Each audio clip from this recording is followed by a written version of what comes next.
Hi. Hi there. Stand Up Nation. What's going on? Hope you had a good holiday. Some of you are still in the holiday thing. Passover's like a bunch of days. Um, and Easter, yeah, Easter's next week. Whatever. Whatever. I don't know. Um, let's talk about let's talk about Ellen. Ellen DeGeneres. Um, I'll admit, I gotta admit, I had a crush on Ellen when I was a kid. Um, yeah, because she was one of only a handful of female comedians that I was aware of when I was like, how old was I? 14 or 15. I was like, oh, she's cute, um, and funny, and that's just a funny little fact about me. Um, so Ellen, she's an interesting, she's an interesting um, figure in the stand-up community to look at. And I think, a lot of your comments, a lot of your comments pointed to this, like, well, she wasn't really that funny to me. She wasn't up my alley, I think was used quite a bit. Um, and that's great. I appreciate, like, this was one of the things I said, like, on the first day.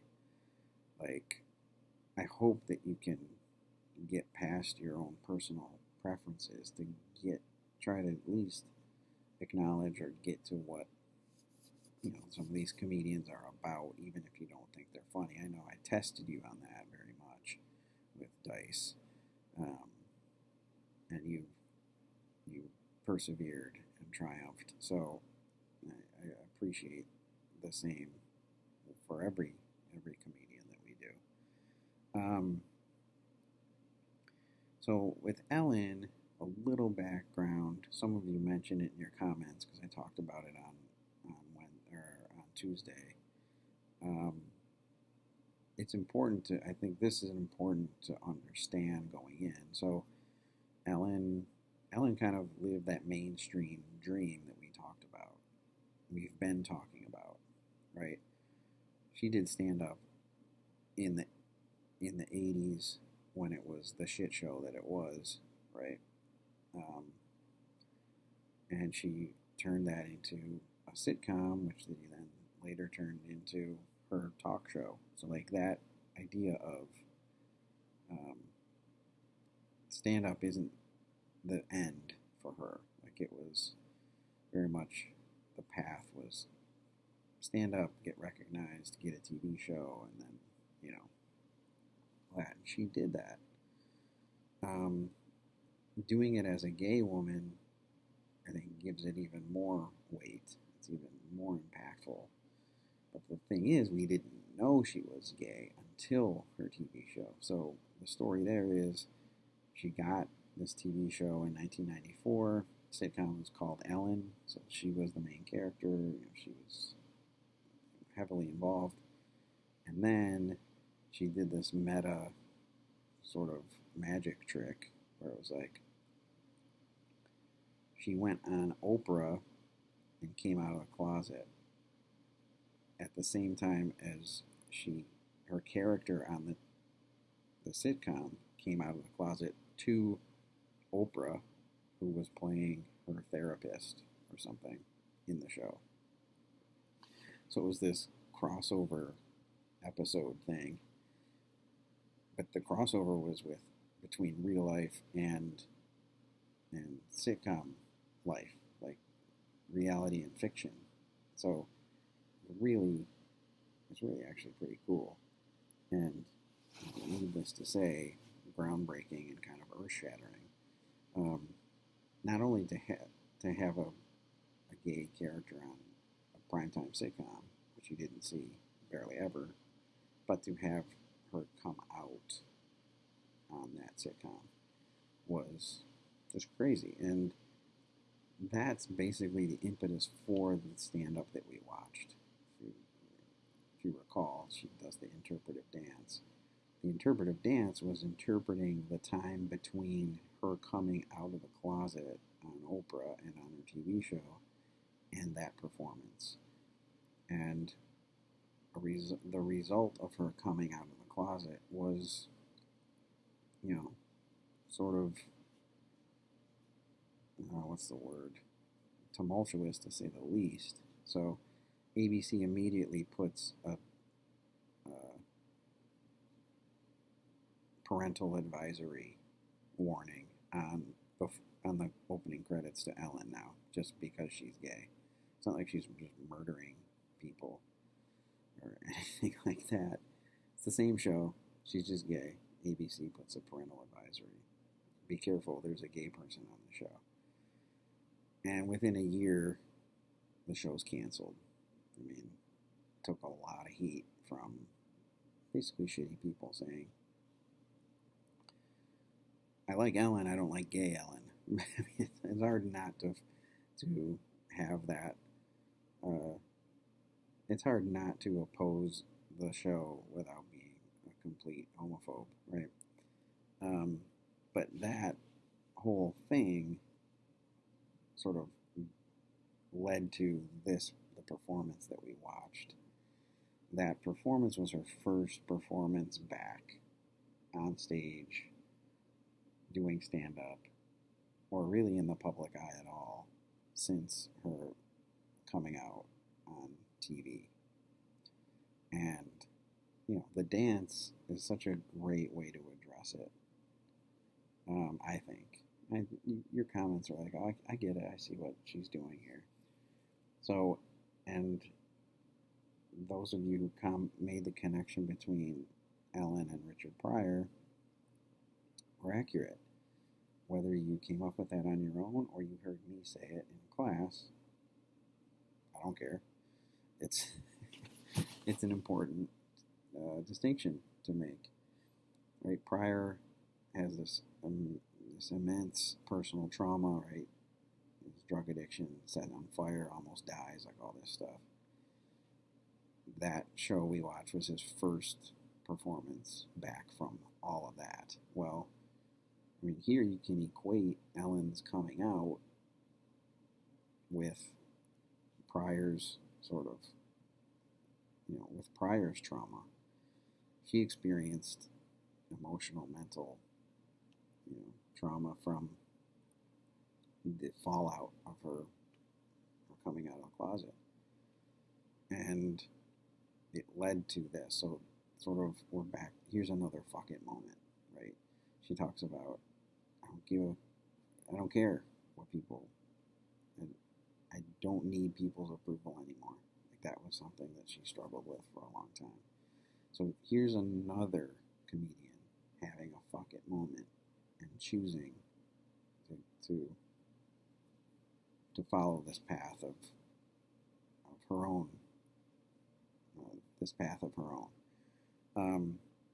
So I can't overstate the impact that she had on her community by coming out on her TV show and on Oprah. But that's a lot to carry, right? So the interpretive dance, I think, was a creative, smart, funny way to address everything without addressing it. So another fuck it moment, though. Like, that's important for you guys, because I've said before, you will all be inevitably faced with a fuck it opportunity. Will you say fuck it, or will you just sort of kind of continue to go with the flow and coast with the bullshit, as it were? So there's a lot of comparisons, and I love that, we can talk about a comedian as diverse from the other comedians that we've watched, like Ellen, and still connect her to different comedians. So we've connected her to Pryor already. But for many, she's And this isn't to, sort of ignorantly frame her in the context of male comedians to take away from. That's not what I'm trying to do here, but the connections are real between. She's kind of the gay Cosby, as I, which sounds backward to say, but think about like what she means to her community through her stand up is very similar to how Cosby was relating to his community through his stand up, right? Cosby never talked about race, specifically in his stand up, never talked about black versus white, like all stuff. He knew that everything he said was this black point of view, this black perspective, and he was trying to reshape the image of his people just by being black. He didn't have to talk about it. He didn't have to be Eddie Murphy, right? He refused to give people the stereotype that they wanted. And we've talked about this before.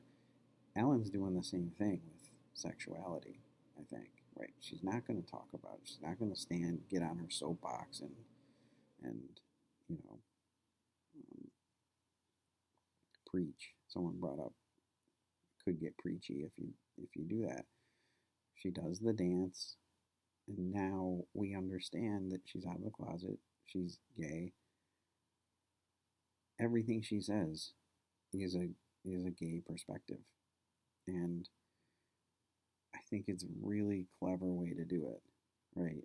And I think she meant as much to her community as Cosby did to his as a result of that.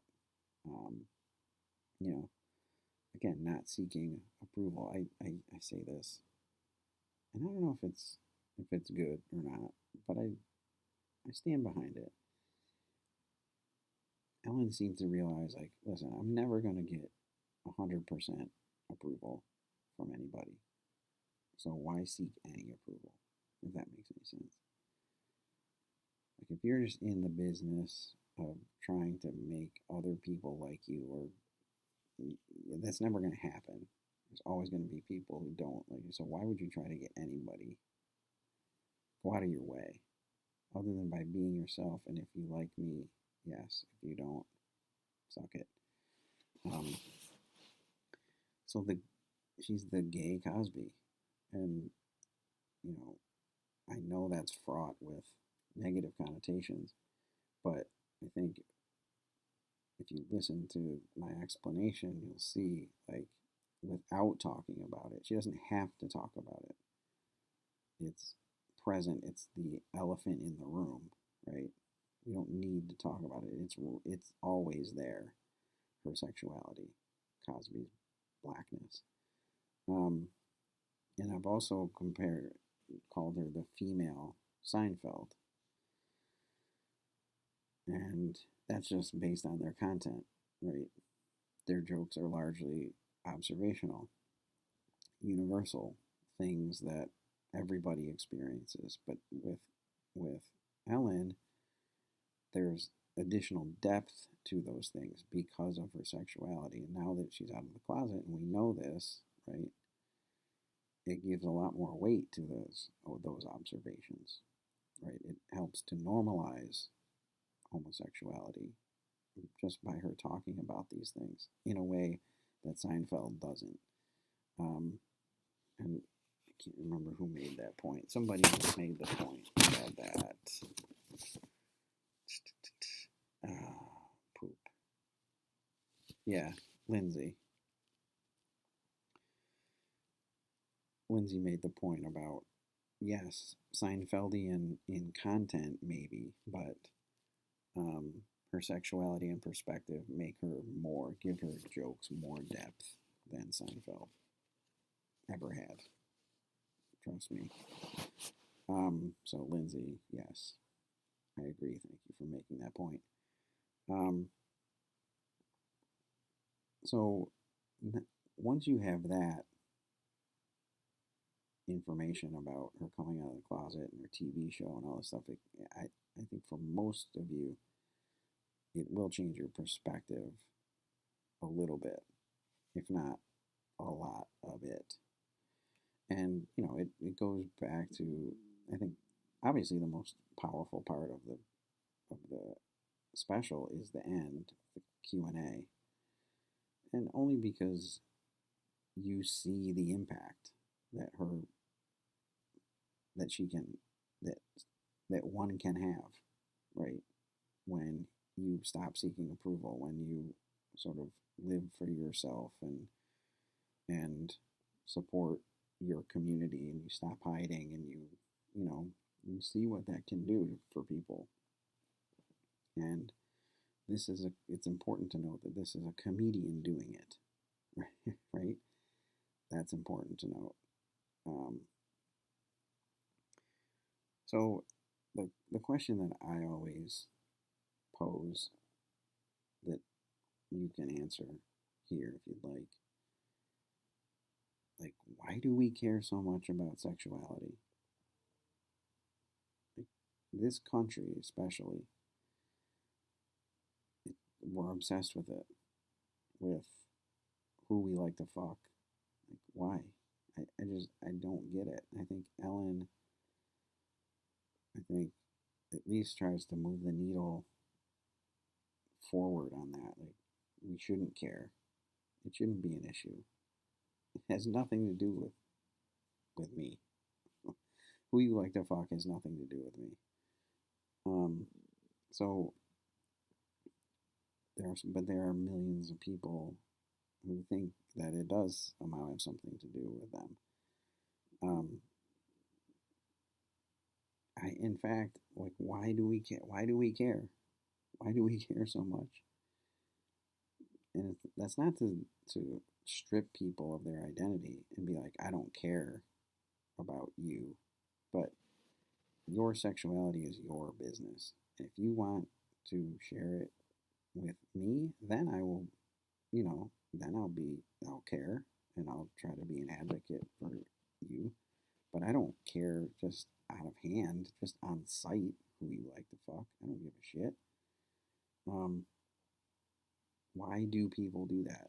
I don't have an answer for this. I'm just talking into the abyss and hoping that maybe one of you will comment and tell me why we care so much about sexuality. Um, I didn't mention this. This is one of my points about Ellen.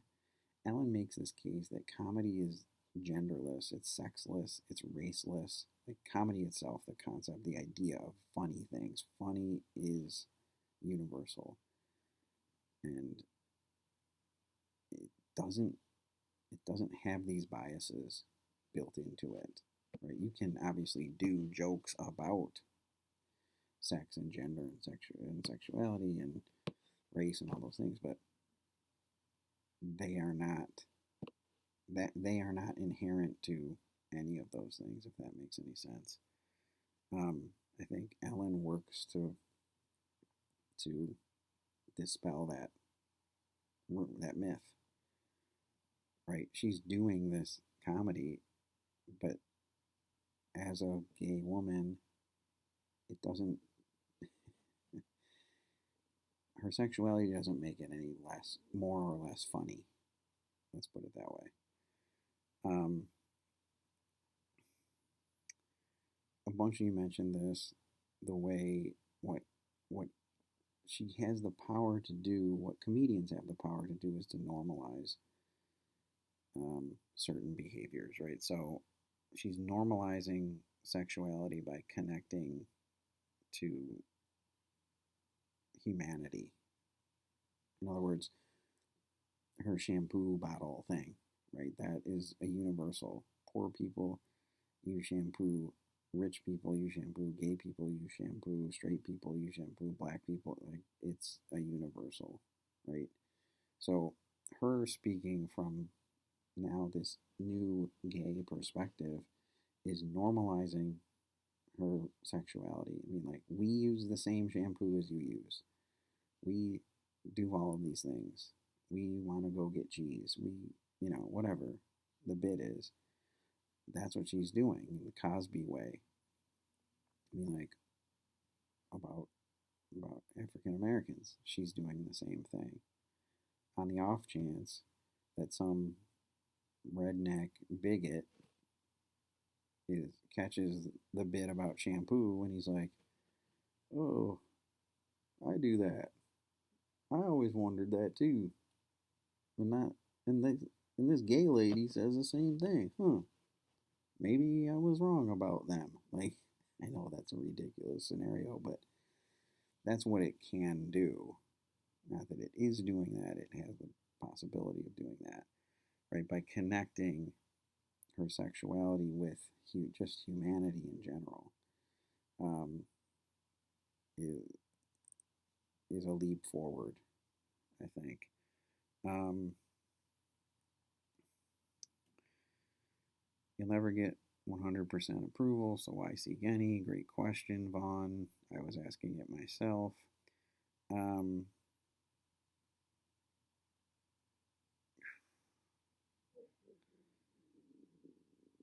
bunch of you mentioned this, right? A lot of comedy, especially the stuff that we've been watching, is really dark, right? A lot of stand up is dark and comes from dark places, and Ellen looks for the light, right? The whole dance thing and just the positivity, the way she talks about, don't let go of your imagination or don't use your imagination to stop you from doing things. It should open up doors of things that you can do and become, and the innocence of children. Why do we lose that sense of wonder? Like, all those kinds of things are very positive and uplifting. So it's a different voice for sure. Um, yeah, childlike imagination and things like that. So I think she's as important a comedian as we're going to look at for the reasons that I've mentioned um, just now. And yeah, that final scene where she miss she misidentifies like a gay woman, which I thought, I mean, that's one of the funniest parts when she calls her sir, and like she's like, oh fuck, like, um, but that I tear up every time I see it. I've seen it 100 times. Every time, it it gets me. It's powerful. It shows the impact that comedy can have on people and on lives. It's you see it happening, right? Um, it's something that I've talked about in the abstract all semester. But here you're seeing the actual change, the actual power that it has. Um, your comments, a lot of I didn't really think she was funny. It's just like I get it. Like it's not my thing either. Um, but it doesn't take away from the gravity of what she's doing and how she's doing it. Um, Michael Michael used this phrase. It's not exactly deep societal criticism, and I didn't really know how to react to that because I think it is. It's not overtly deep societal criticism, um, but I think there's a lot of criticism in the set. You just have to understand the mechanisms that we just have to understand the mechanisms and how she is getting there, how she is criticizing the society. Um, but yeah, I think that's part of the charm of it. Is it is critical, but it's in this package. It's in this sort of um, this pretty package or this silly kind of light-hearted package, and we don't expect it to have any the bite, right? That it does. And, we've talked a lot about like representation. Um, it's just important for the LGBTQ community to have a representative, to have a voice, right? Giving voice to the voiceless. We talked about this um, a lot with just any comedians. So that bringing that up, I thought was a good point. Allison Garrity, AG, brought up the Ellen, um, the Cosby Ellen relationship, and yeah, it's just really crystallized for me when I started teaching this class and I started putting things together. Like that just made sense to me. She never overtly, again, it's back to like what Michael was saying, like none of it seems, it all seems harmless, right? It all seems like innocent and blah blah, but the subtext, it's all in the subtext, is her sexuality and what her coming out did to her and the public reaction to it and the media reaction to it and all of that just sort of rolled into it. So she doesn't need to mention it, right? She doesn't need to talk about it at length because her identity precedes it, her talking about it, if that makes any sense. Um, Zach made this point. I think we talked about it a little bit in class. We're just coming off Kinnison and Eddie Murphy and Andrew Dice Clay doing as men, as allegedly straight men. We don't know. We assume they're straight. Doing all these jokes, like really derogatory jokes about women and homosexuals and all these, the fear, right? The fear and the defensiveness of all those jokes. So it would make sense that Ellen, as a gay woman, would come out and just completely do as many like jokes about men, straight men, but she doesn't feel threatened by it. Do you see what I'm saying? Maybe you don't, because I'm not good at saying things, but Ellen doesn't do straight jokes. She doesn't get up there and be like, who's the biggest threat to me? Right? Straight men, probably. Right? They run the world and all that stuff. So she doesn't spend her show trying to take them out, right? And just being an asshole. And I think that's an interesting distinction to make. Like, it says something about her, but it also says something about those comedians who, from a position of power, took a lot of time out to demean and diminish other groups of people, right? She doesn't do that, and I just think that's an interesting distinction to make, and it makes that point of like you don't need to do that, right? In fact, if you are doing that, it says more about you than the people that you're trying to destroy or whatever. So yeah, could you imagine Ellen just getting up and doing an hour of one-liners about straight people? Like, it just, I mean, you'd be like, I don't, yeah, she's an asshole. um, Caitlin mentioned this idea about indirectly normalizing homosexuality, which is a nice way to put it. I think I talked about it a little before. Like, everything that she says is sort of trying to normalize sexuality. Like, look, we as gay people go through the same mundane bullshit that straight people do. Like, there's It's not any different. So stop looking at us differently, right? It's it's not at all unlike what would happen years later with Modern Family, right? Having Cam and Mitchell's gay marriage and relationship and adopting Lily and having that whole storyline was simply there to normalize this group, to be like, they go through the same struggles with, having to pay the mortgage and get the kids to school, like just whatever. Like, our problems are more alike than they are different.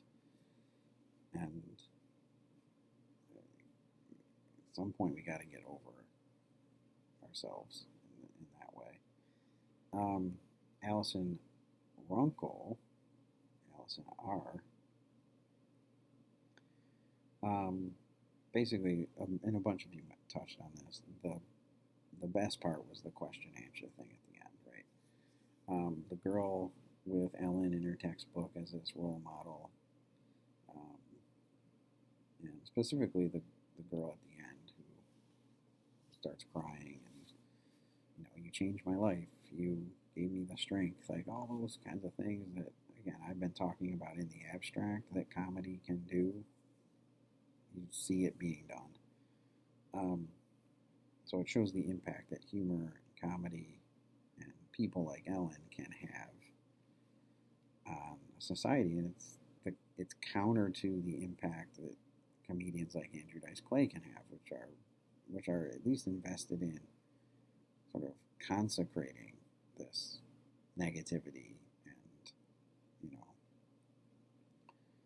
and misogyny, and yeah, it can work that way too. So kind of you have to be careful. Um, Ivana was sort of the one comment that I took out of the many that sort of implement the same thing. Like, she basically said, funny or not, you have to respect and acknowledge Ellen's impact on comedy and media and her community and all those kinds of things. So, I think that's a sentiment or a mentality that more of us need to have. I talked about it earlier, right? I don't think you're funny, but I hear what you have to say, and I can appreciate that and try to use that going forward. I understand the impact that she's had. Right? I didn't think she was funny, but funny or not, it's when we're talking about this stuff, it's almost irrelevant.